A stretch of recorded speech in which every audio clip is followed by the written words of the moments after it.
Well, hello. It's Thursday, April 15. Normally this would be tax day, but we got this COVID thing that gives us a little bit of relief. So the large area drawer that we have in our bathroom is not working out for us because all the wood that we have, it gets a little bit of a warp to it, and it's not going to sit flat.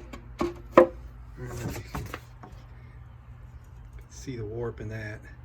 I mean, they start out straight and then you cut it and it ends up with a warp in it. I mean, this was the original one we cut. This was the leftover piece from that, and both of them are warped, and we don't have any more of that.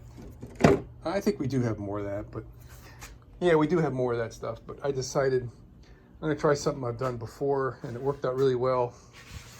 I'm not 100% certain how this is going to play out, but this is used to be called Luan. It's the same stuff that this thing's made out of. It's like a kind of a pink color on one side and a whiter color, grayer color on the other side. And a long time ago in one of my previous lives, I made a bunch of kitchen cabinets, and I made the doors hollow using 2 layers of this and then a perimeter to make up the thickness that I wanted. Came out great, man. Okay, so we've got this really tall drawer. But the drawer is tall, all right? I mean, right? So whatever. So when you put the face on there, the structure of this being glued together and those screws, this thing doesn't bow, and it straightens out the piece of plywood that we put on there. And that's fine. All these other drawers are small enough that any tiny warpage in the wood doesn't show. And also it's the same thing. We're able to, get a screw here and here, and it kind of flattens the thing out. Honestly, on all these smaller ones, I didn't see any warp at all. Only these here I can detect a little bit, and when we tighten the screws, it flattens it right out. I mean, it's 3/4 inch plywood, so it's pretty tough stuff, right? So how does this one look? It looks really straight. So this drawer here, this was a kind of a scope change, I guess you'd call it. That was going to have another drawer in the middle, and then we decided we want to make that a garbage can drawer. So we eliminated the middle drawer, so just to put one big face on it, and that's fine. But the wood that we put on there has got to be really straight, because if it warps just a little bit, it's going to stick out. It'll be very noticeable. So, hey, whatever. I'm going to give it my best shot and try to make a hollow core door, because they don't warp when they're hollow.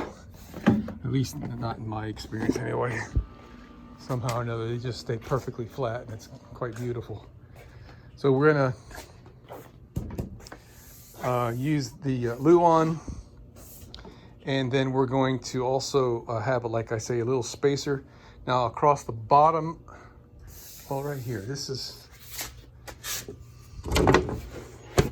where'd it go? This is the size left front bottom warped. So this is what we need to make as a hollow core. All right, so this is going to have screws here at the bottom of the drawer. It's going to have 2 more screws at the top of the actual drawer, and then up here at 2.5 inches from the top is going to be where the handle's going to be. So I've got some 1x4. I've got all kinds of stuff laying around that I can use, but we also want to put a solid wood on the edge. We're thinking, because this stuff is so thin, I mean, you can almost see through it. See if I can show you here. You kind of like, you almost can't even see the wood the laminate on the top here. It's that thin. This grain is going left and right, and what you see there is the grain that's going this way. That's an end grain right there.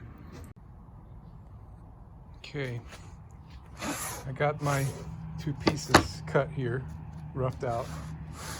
So I want to share with you one of the things I like to do. I mean, it looks like I'm anal retentive using precision equipment to measure things with, but I absolutely love using a digital caliper and a dial caliper. There's different advantages to each. What's nice about the digital, all right, so I'll show you. I need my door to be this thick. All right, so that's like 707 thousandths of an inch thick. This is what I've got. I got 362. So if I zero this, right, then I come over here and measure this. I need 345 thousandths of an inch, 344 spacer between there to give me the same dimension. Makes it really easy. All right, so I found this plywood, and when I eyeballed it, and the way this plywood is laid up, I'm able to cut it where I've got a solid piece of wood on both sides to get the thickness that I want. So I've got 2 wide pieces, one for the bottom, one for the top. I got 2 narrow pieces, one for each side, and I might need something else in the middle. I have another 2-inch wide piece here ready to rip. I haven't moved my saw, although I kind of goofed, I guess, because I cut this on both sides, but it doesn't really matter. So the safe way to do that, by the way, is I set the saw blade for a little bit more than half the thickness of the wood. So when I'm pushing through, I'm able to hold on to it. I keep my hand over the top of this so that if anything slips, the most I'm going to slip is to hit this and not stick my hand in the blade. So I got that going for me. And also the blade is all entirely within the piece of wood. So I push it through this way, then I flip it over like this, and I cut the other side. And it does make occasionally a little bit of a difference in height. And that's cool. I mean, hey, it is what it is, right? Then I use the belt sander. That's why you can see these scratch marks here. I hit it with the belt sander. I could probably put a little bit more right there. But anyway, what I want to do right now, I haven't measured this yet. Let's see how close I got to what I'm shooting for. So these dial calipers, you can get one of these things for 25 bucks, right from China. So, hold on.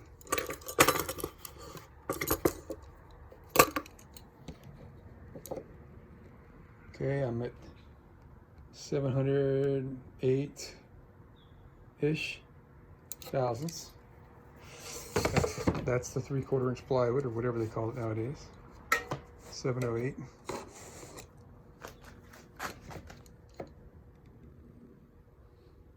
Jesus. Within a thousandth of an inch.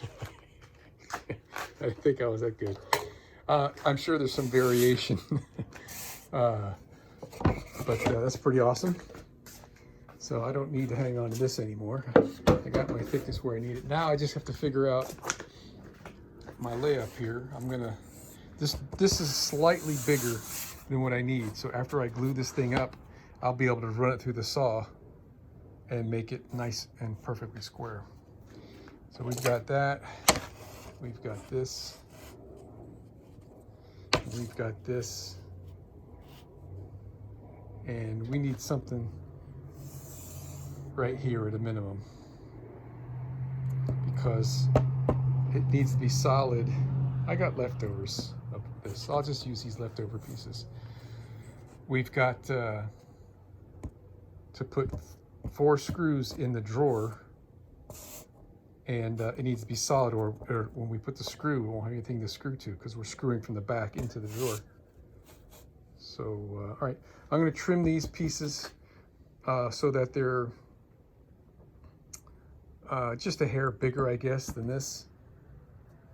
And then I'm going to trim these pieces so they fit in between here, like that. And then with this leftover stuff, and I'll show you one in a minute here. All right, it's coming together. Excuse me. So there's our outer skin. We've got the framework around here. This gives me enough height to get the bottom screws here. This gives me enough height to get the handle where I want it. And somewhere in this vicinity here is where I'll position this. So years ago when I did this, I used a staple gun, and I, smeared glue all over it, put the pieces there, and then put this piece on top. And I just stapled it. And then I covered it with Formica when I was done. I mean, I hit it with a belt sander to knock down any staples that were sticking up a little bit. Covered it with Formica, and I mean, it's like beautiful. But I don't want to do that with this because we're using a paint finish. We're on the way there. So, got a few of these to do, right? So, this is number 1, and kind of working out the kinks here. It'd be great. Oh, you know what I can do? This comes up. I can put a clamp here and here. If I move this back over here a little bit, then the only thing I'm lacking is right here.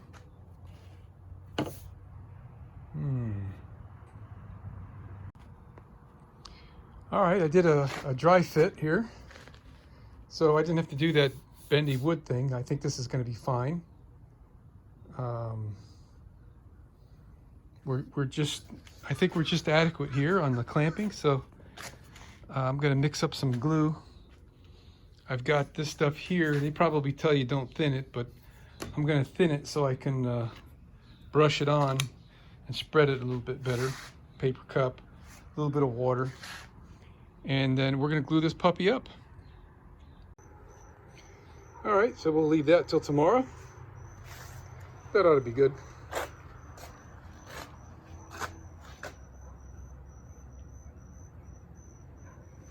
I think that's going to be just fine.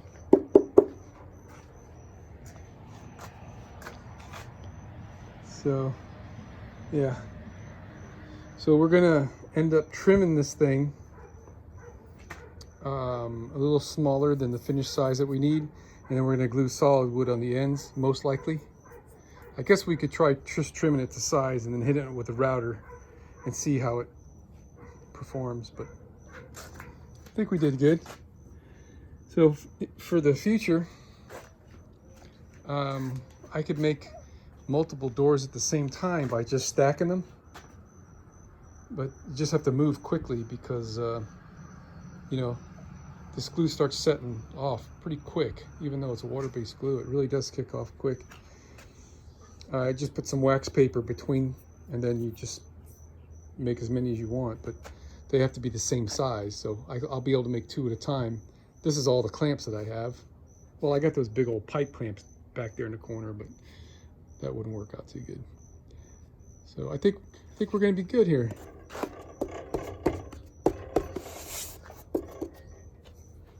Tomorrow we'll see. All right, so I found another little project I could do here. This door has had just one hole waiting for the next hole, waiting for us to get the handles. I just temporarily was using just some old knob that I had.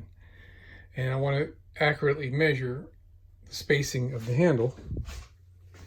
I know it's 3 inches. It's right on the bunny, 3 inches, but it's kind of hard to measure 3 inches and then drill it 3 inches. So here's what we're doing. Here's the screw that was in that other knob.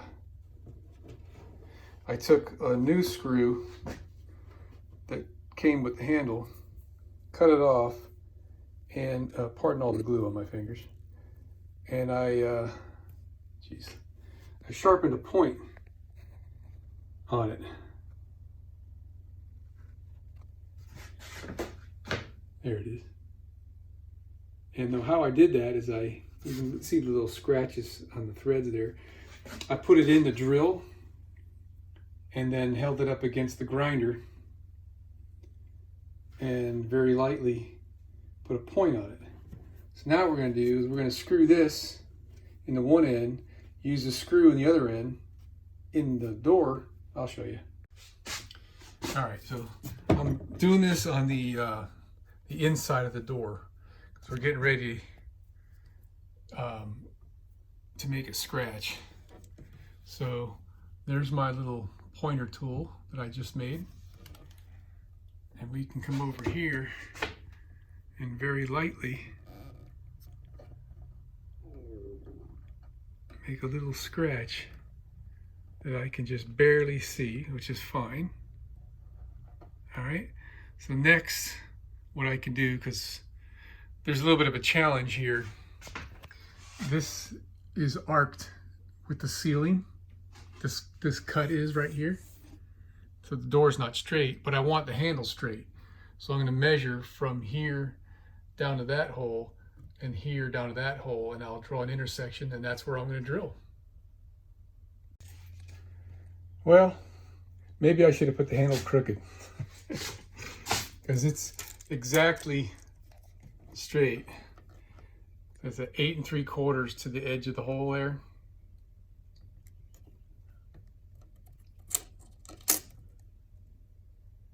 Right there. Kind of hard to get the right perspective on that. But there we go. 8 3/4 to the edge of the hole. 8 3/4 to the edge of the hole. But it looks crooked as hell because of the angle. Well, let me just go ahead and put the screws in the darn thing and see what it looks like. Well, what do you think? I verified 3 different ways that is horizontal or parallel with the horizontal line there. So, I don't know, kind of looks like the handle's crooked to me, but got a nice handle now. All the handles are going to match. That's going to be nice.